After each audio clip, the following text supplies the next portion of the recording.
Usually when you calculate an average, all of the numbers are given equal significance. The numbers are added together and then divided by the number of numbers, as in this example, which returns an unweighted average of 5. With a weighted average, one or more numbers is given a greater significance, or weight.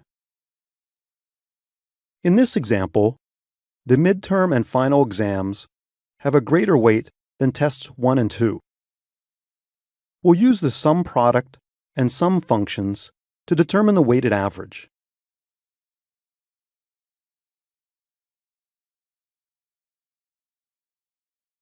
The sum product function multiplies each test score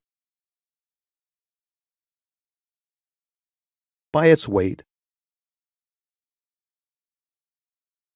and then adds these resulting numbers.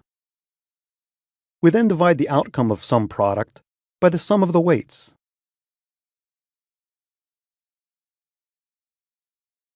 And this returns the weighted average of 80. Sum product is essentially the sum of test 1 times its weight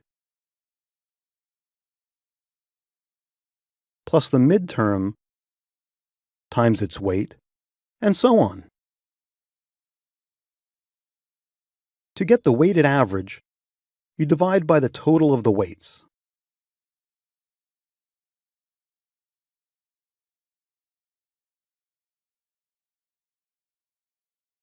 If we had just averaged the test scores,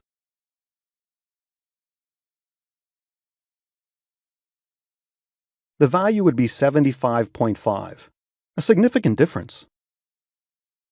For more information about the sum product and sum functions, see the course summary.